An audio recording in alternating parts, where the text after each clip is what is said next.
And this is a loud crowd.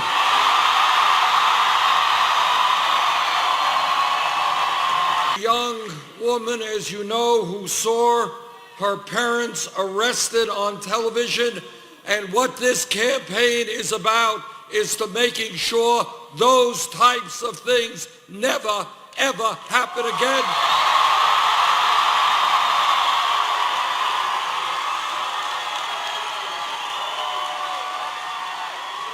I want to thank Makana, and I want to thank Jose Miranda, our state director.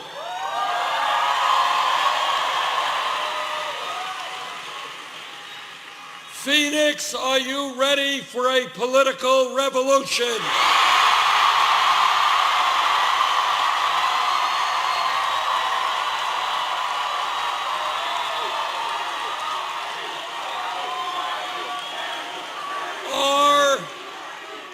Are you tired of a handful of billionaires running our economy?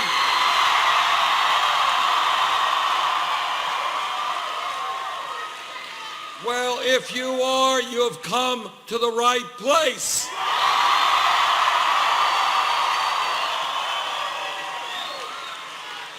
You know, what excites me so much as I go around the country is to see the incredible energy of hundreds of thousands of people who love this country but know we can do so much better.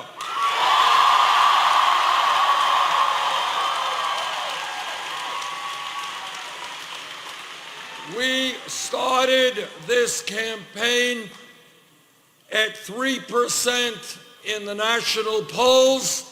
We have come a long way in 10 months.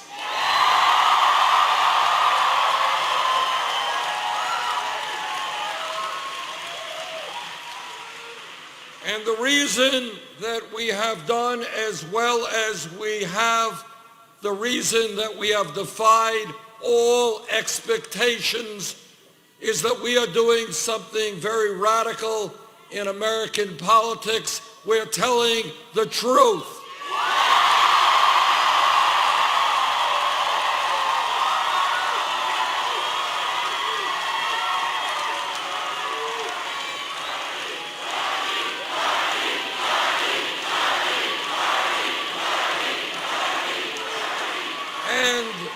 And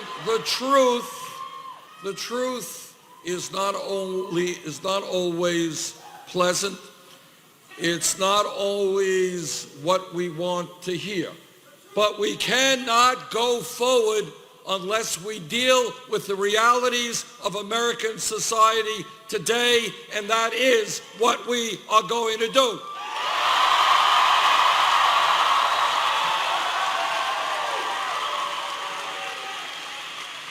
Truth number one is that today we have a corrupt campaign finance system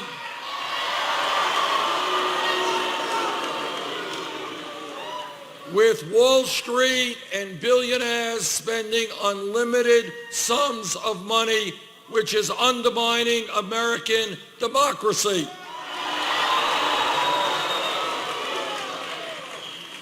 To my mind, democracy is not complicated. It is one person, one vote. You want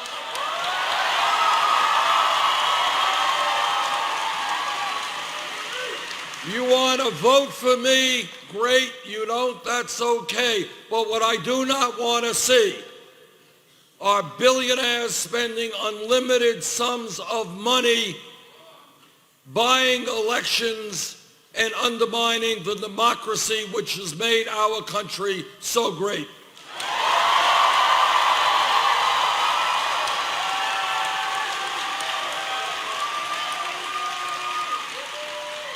And that is why together we are going to overturn this disastrous Citizens United Supreme Court decision.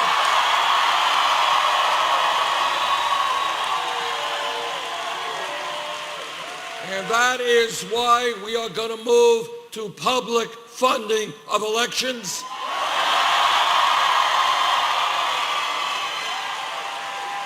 And that is why we are going to take on vigorously those cowardly Republican governors who are trying to suppress the vote.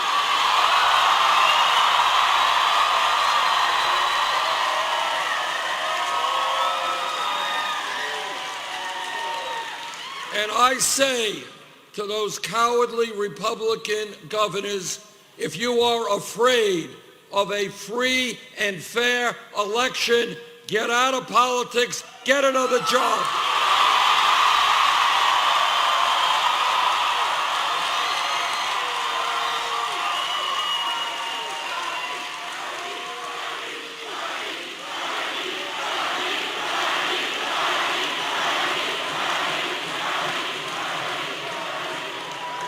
When in our country today, we have the Koch brothers and a handful of other billionaires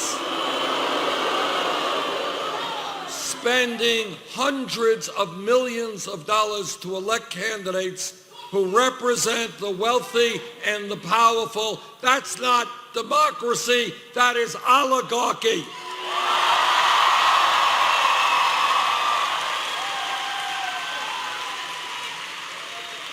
And the people of our country will not tolerate oligarchy.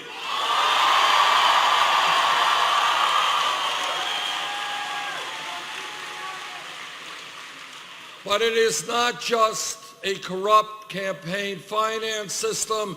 It is a rigged economy, an economy in which we have today a grotesque level of income and wealth inequality, which is unsustainable and un-American.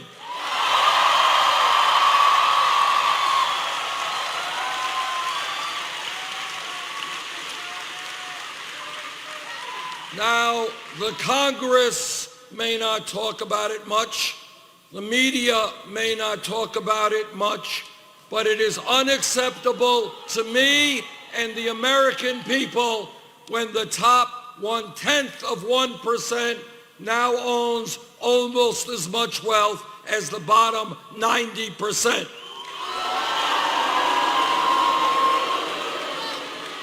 It is unacceptable to me that the wealthiest 20 people own more wealth than the bottom half of America, 150 million people. I want to give you one idea, one example of what a rigged economy is about. Turns out that the wealthiest family in this country is the Walton family of Walmart. Turns out that the wealthiest family in America who owns Walmart pay their workers wages that are so low that many of those workers have to go on Medicaid and food stamps in order to survive. And what a rigged economy is about is that the middle class taxpayer pays more in taxes to subsidize the employees of the wealthiest family in America. That's a rigged economy. So I say to the Walton family, the wealthiest family in America, get off of welfare, pay your workers a living wage.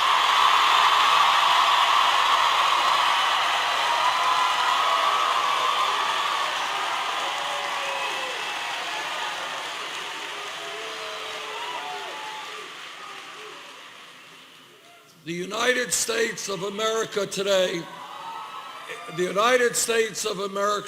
is the wealthiest country in the history of the world, but almost nobody knows that. And the reason for that is we have people working 2 or 3 jobs. Mom is working, dad is working, the kids are working, marriages are stressed out, parents don't have time to spend with their kids.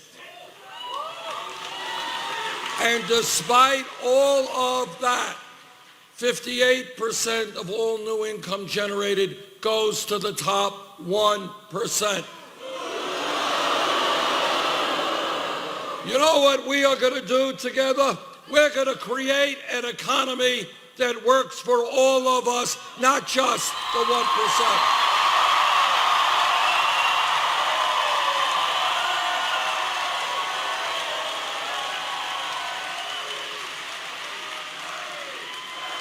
And we are going to tell the billionaires in corporate America that they are going to have to start paying their fair share of taxes.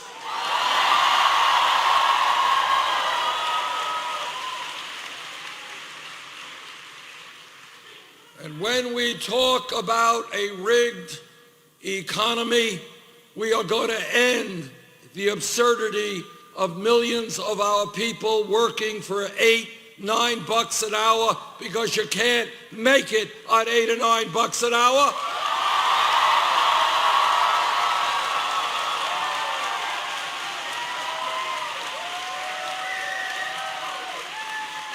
And that is why we are going to raise the minimum wage to a living wage, $15 an hour.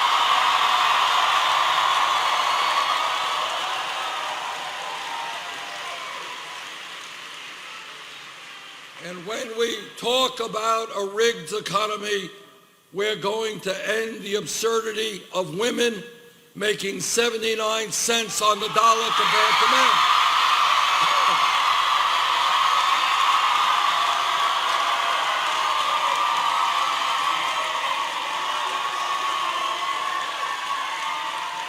And I know that every man in this room will stand with the women in the fight for pay equity.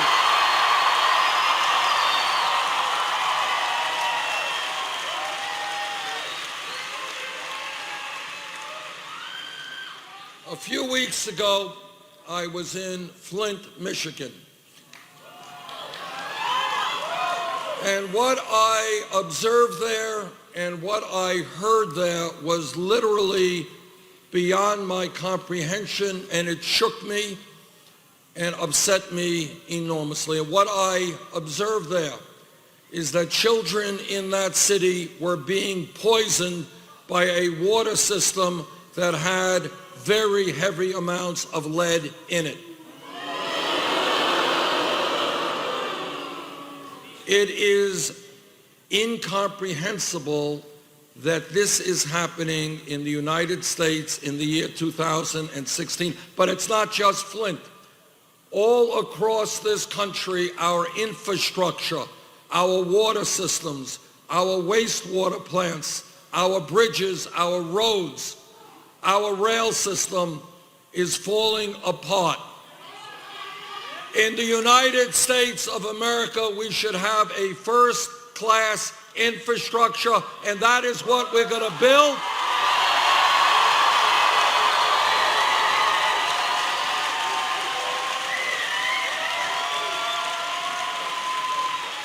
We're going to put $1 trillion into building our infrastructure, and when we do that, we create 13 million decent-paying jobs.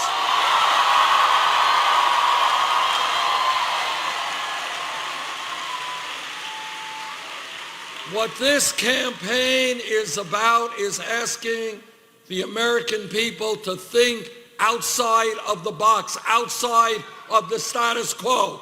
Think about a nation not where our children are being poisoned by lead in the water, but where we have a cutting-edge infrastructure in roads and in bridges and in rail and in air transport.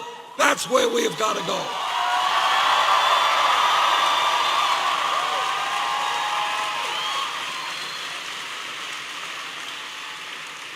And this campaign, in terms of the rigged economy, is telling corporate America that we are going to end these disastrous trade policies which are destroying the middle class of this country.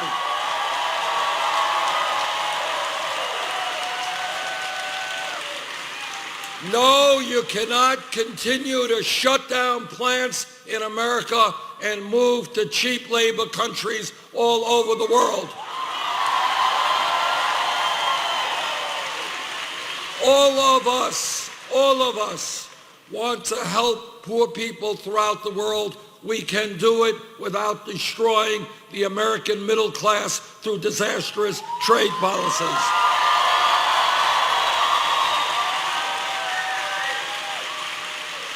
So I say to corporate America, you want us to buy your products, start manufacturing those products here in America, not in China.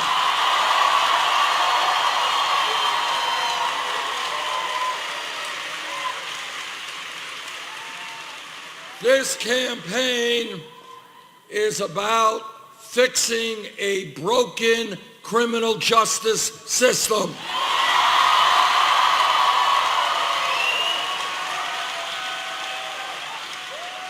Once again, I ask you, think outside of the box, outside of the status quo. America should not have more people in jail than any other country on earth.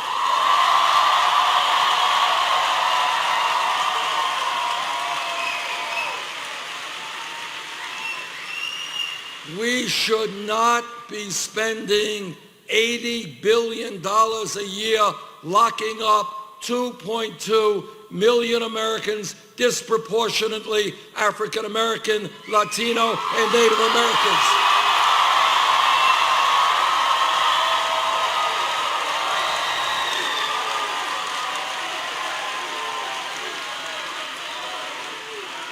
All over this country, we see very high rates of youth unemployment. For white kids, 33%, Latino kids, 36%, African American kids, 51%. What we will do is create jobs and education for those young people.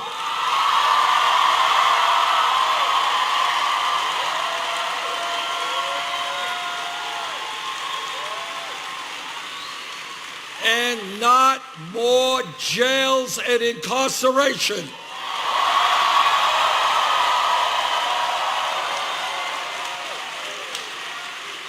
And we are going to create a criminal justice system where unarmed people, often minorities, are not shot by police officers.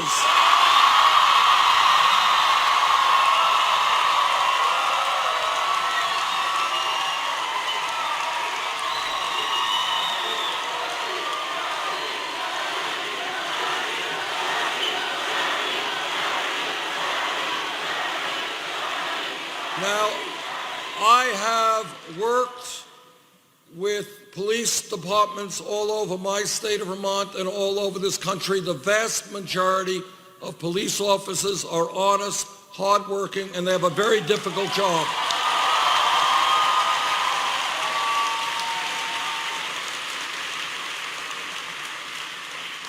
But like any other public official, when a police officer breaks the law, that officer must be held accountable.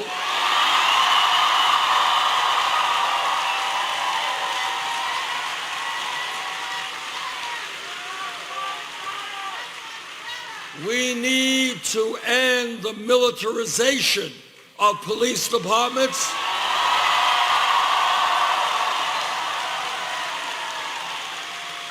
Police departments should not look like occupying armies. They should be part of the communities they serve.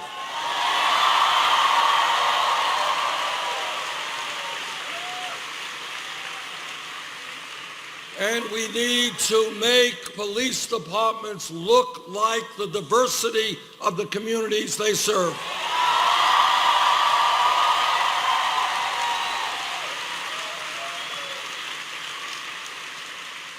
In my state of Vermont, neighboring New Hampshire, and all across this country, we have a major crisis in terms of heroin addiction and drug overdoses. We need We need to address that issue of substance abuse and addiction as a health issue, not a criminal issue.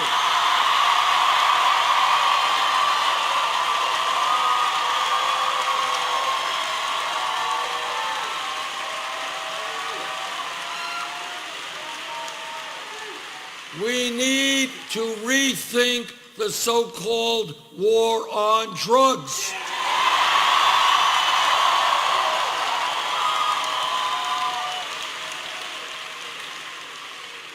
Over the years, too many lives have been negatively impacted through arrests for possession of marijuana.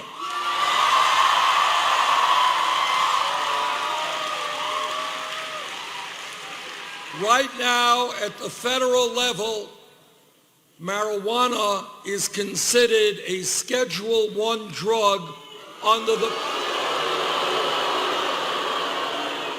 the Federal Controlled Substance Act, right alongside of heroin.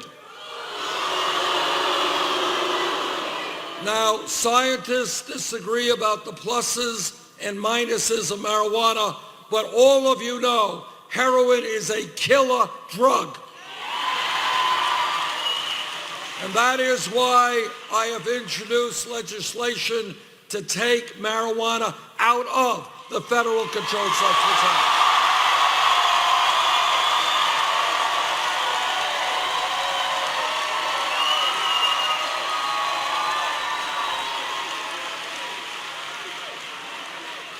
Now I want to just tell you a brief story about what I mean when I talk about a rigged economy, a corrupt campaign finance system, and a broken criminal justice system. I want you to hear this.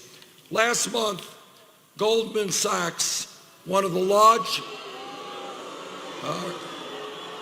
you know Goldman Sachs, okay.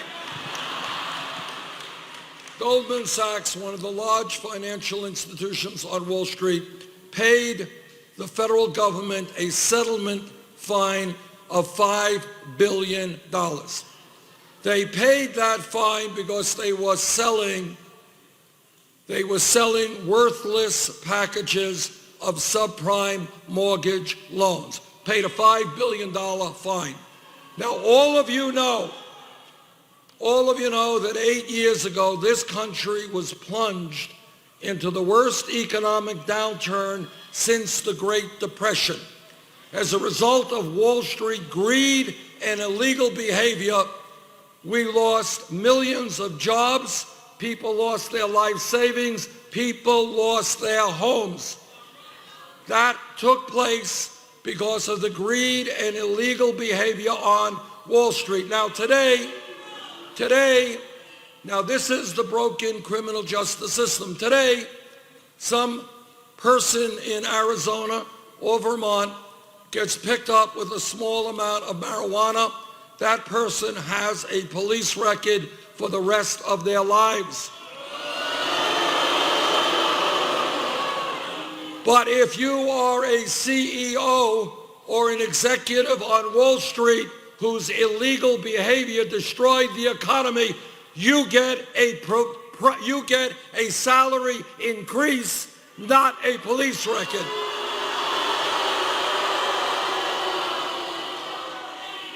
Now, what we have got to do, not going to be easy, but we will do it, is we are going to restore justice to a broken criminal justice system.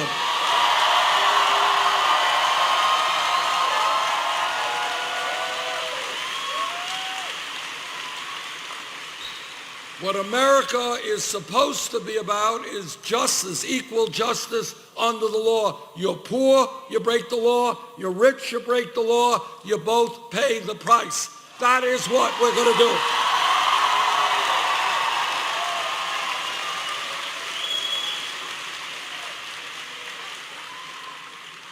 This campaign is doing well because we are listening to the American people and not just wealthy campaign contributors.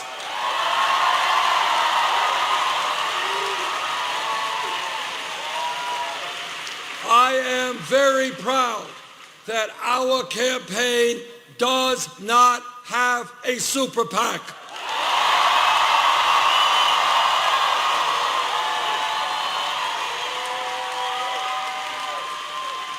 We have received over 5 million individual campaign contributions.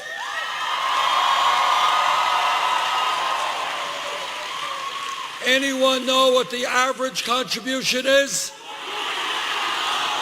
That's right, $27.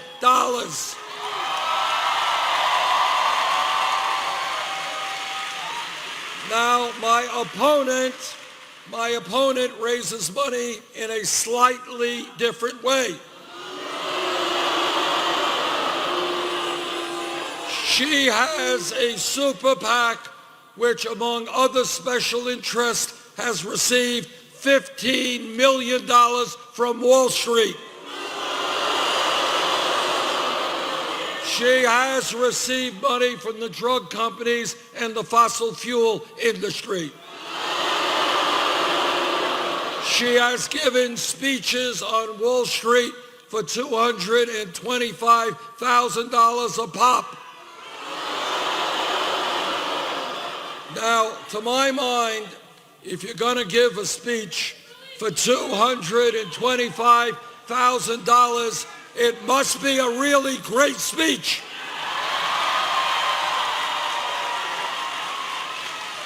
And if it's such a great speech, all of America should be able to read it.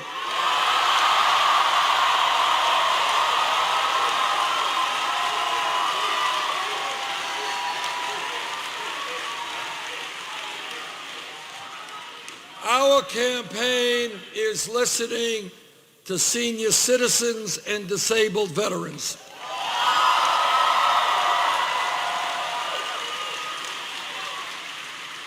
And here is a principle, a bedrock principle of my campaign, and that is we will be judged as a nation not by how many millionaires and billionaires we have, but by how we treat the weakest and most vulnerable amongst us.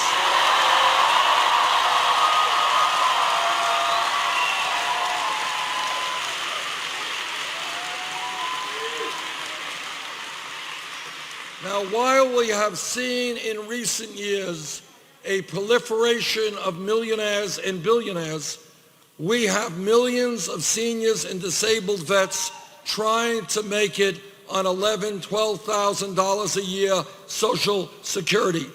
And you know what? Nobody can make it on $11,000, $12,000 a year Social Security.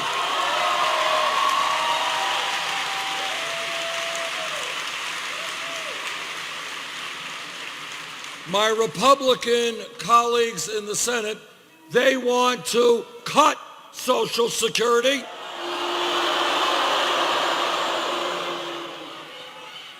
And they want to give huge tax breaks to billionaires.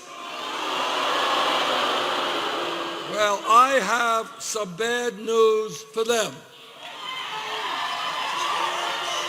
No, we are not going to cut Social Security. We're going to increase Social Security.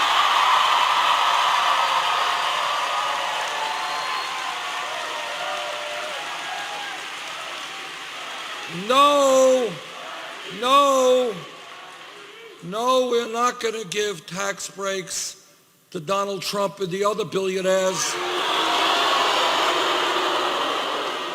In fact, they're going to start paying their fair share of taxes.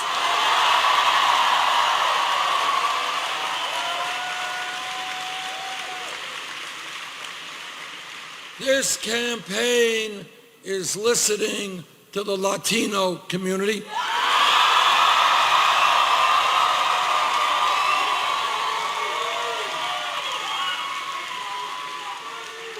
And what the Latino community is telling me is they are tired of living in the shadows.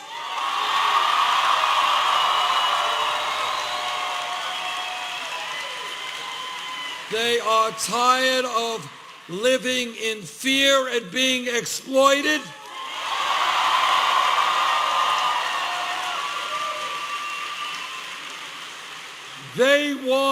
I want comprehensive immigration reform.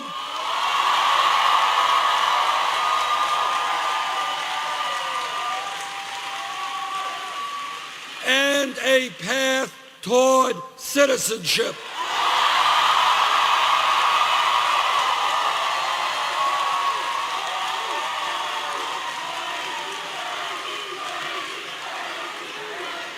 You know, my father came to this country at the age of 17 from Poland, so I know a little bit about the immigrant experience.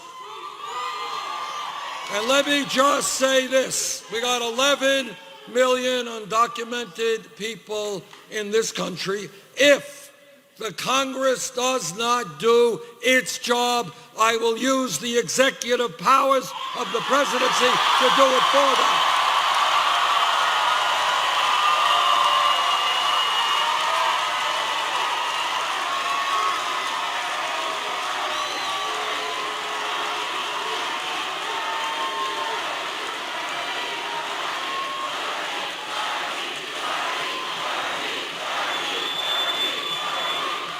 I do not want to see young people like Catherine look at the television and watch their parents arrested.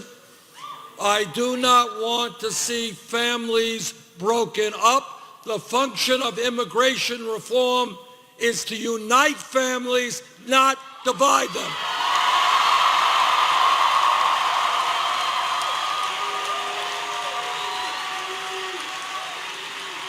And let me say this. I know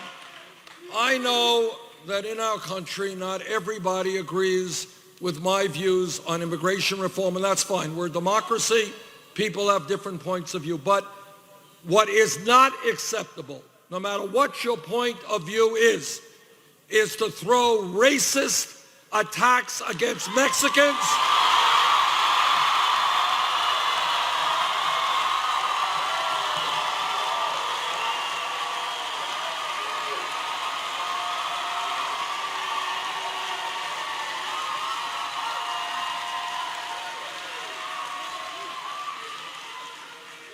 the reason that Donald Trump will never be elected president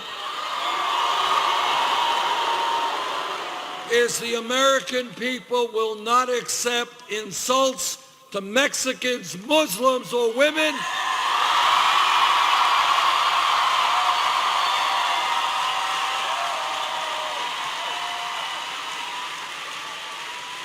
The American people will not accept a president who insults our veterans,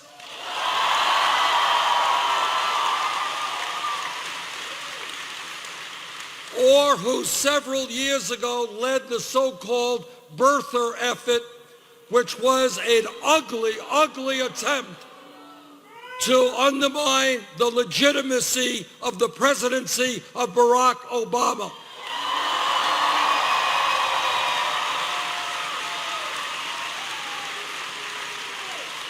Now, you can agree with the president, you can disagree, that's democracy, but don't tell me he is not the legitimate president of this country.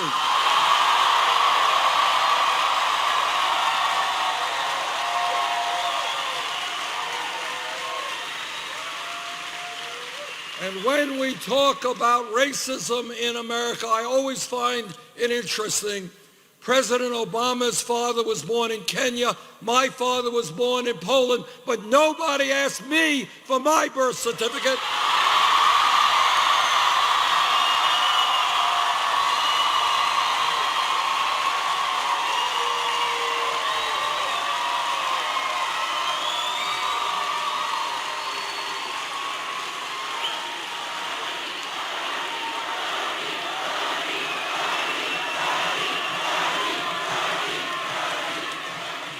I kind of think maybe it has something to do with the fact that my skin color is a little bit different than the president's.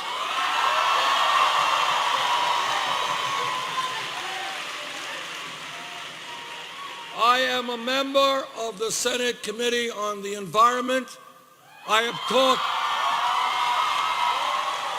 have talked to scientists all over the world. Climate change is real.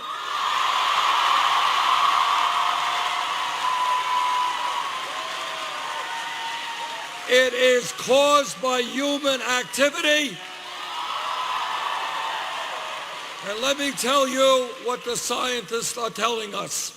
And that is, if we do not get our act together in the very near future, we are not going to leave a planet for our kids and grandchildren which is healthy, and that is unacceptable.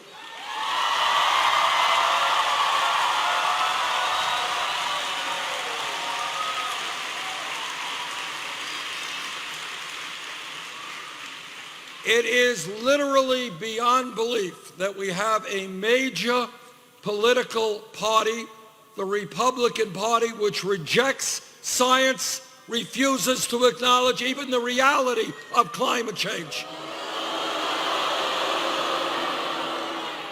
But together, we are going to take on the fossil fuel industry, transform our energy system.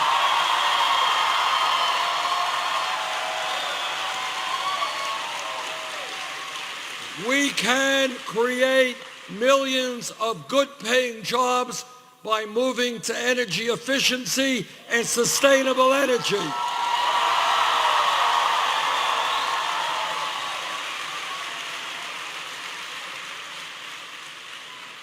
My Republican colleagues run all over the country talking about family values. I want you to know what they mean by family values. What they mean is no woman in this room has the right to control her own body. I disagree. What they mean by family values is that our gay brothers and sisters do not have the right to marry. I disagree. Jane and I have been married for 27 years.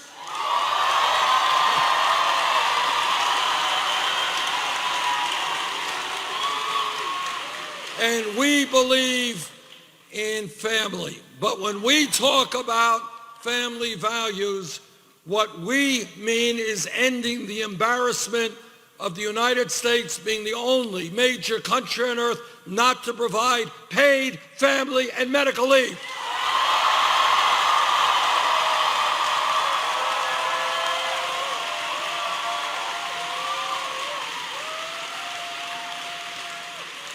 Today in America, a woman here in Arizona or in my state of Vermont is giving birth. And if that woman is a working class woman, a low-income woman, in all likelihood, she will have to go back to work in 1 week or 2 weeks, separating herself from her baby in order to earn income to take care of her family. No mother should have to be separated from her baby because she lacks necessary income.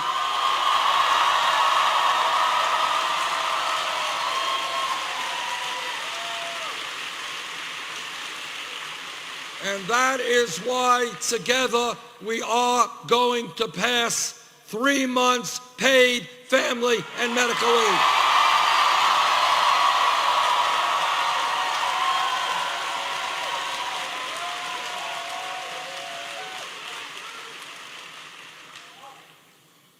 One of the important jobs of a president of the United States is to conduct sane, effective foreign policy.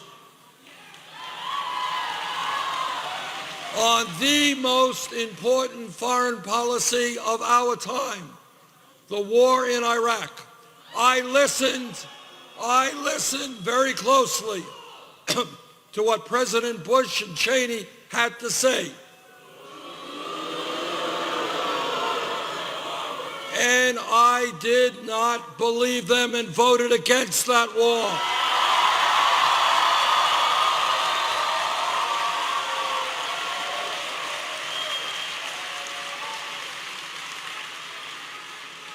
Unfortunately, Secretary Clinton voted for that wall when she was in the Senate.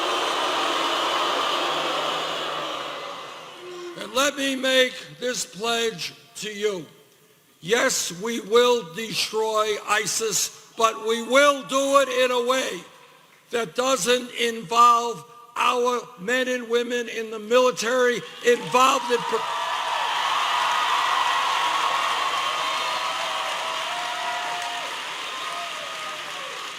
our men and women in the military will not be involved in perpetual warfare in the Middle East.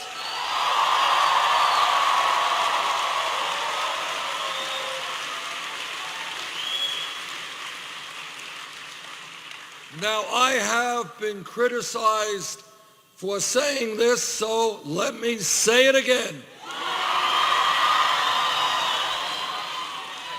I believe that human beings are entitled to certain inalienable rights.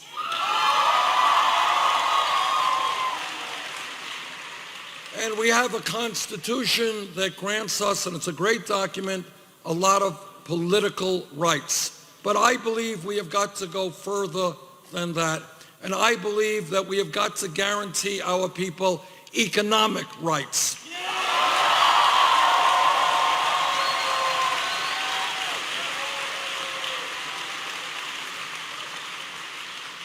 Because I remember the great leader, Dr. Martin Luther King Jr.,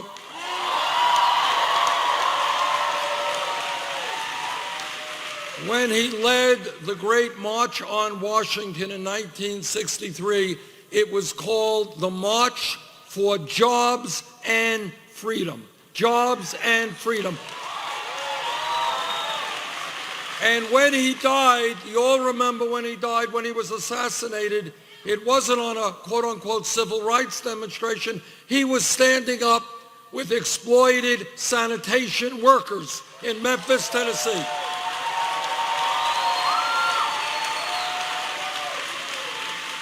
And he understood, and I agree, that to be truly free, you need economic security as well.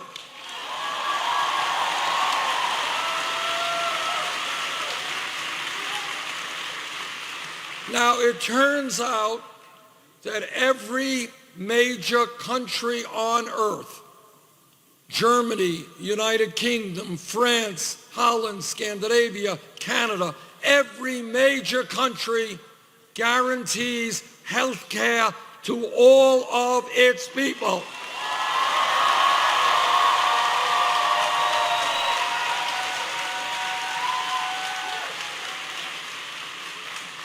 If elected president, I will do my best to have the United States join the rest of the industrialized world, health care for all.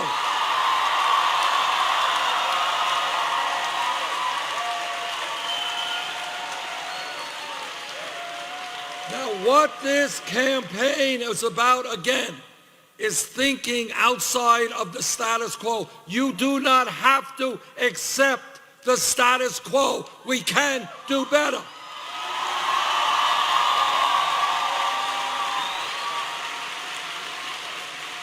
Don't let people tell you that you can't think big.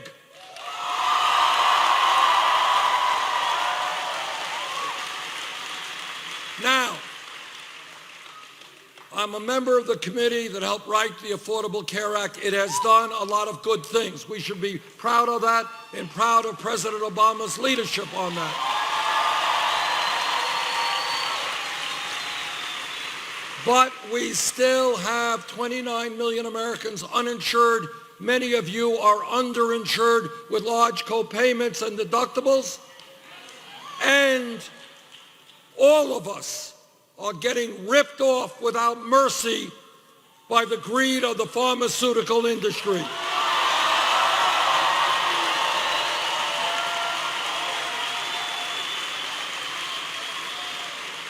They are charging us by far the highest prices in the world for prescription drugs.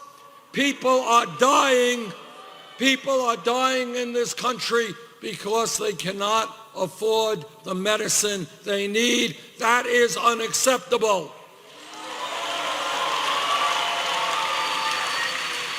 And after all of that, we end up spending far, far more per capita on health care than any other people. That is why together, we must fight to make sure that we pass a Medicare for all health care system.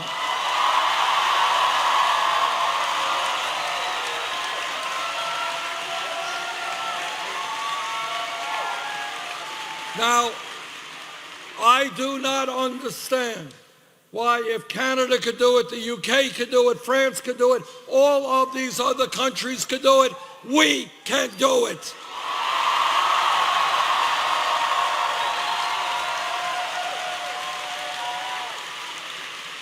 And I want to give you another example of where, as a nation, we have got to think outside of the box.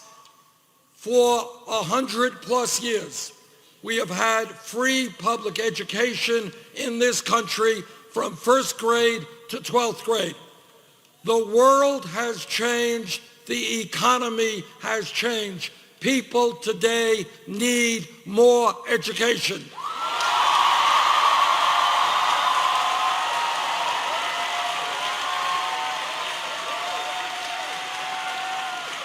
The simple truth is that today, in many respects, a college degree is the equivalent of what a high school degree was 50 years ago.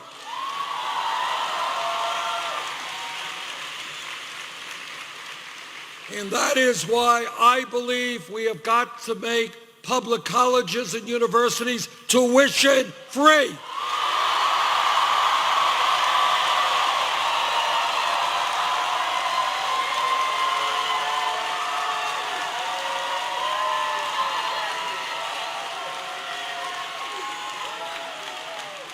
This is not a radical idea. It exists in Germany, Scandinavia, other countries. If they can do it, we can do it.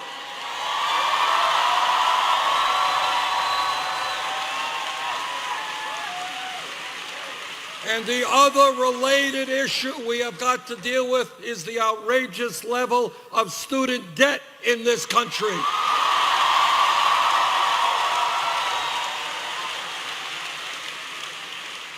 When you think about crazy, listen to this. We tell young people, you got to go out and get the best education you can for yourselves, for the country. And yet millions of our people are $30,000, $50,000 in debt because they got an education. That's crazy.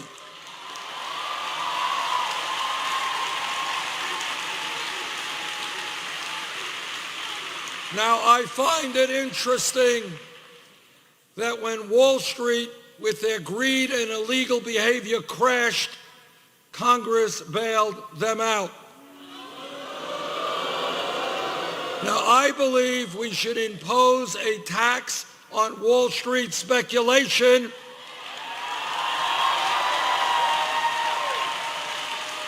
and use that revenue to make public colleges and universities tuition free.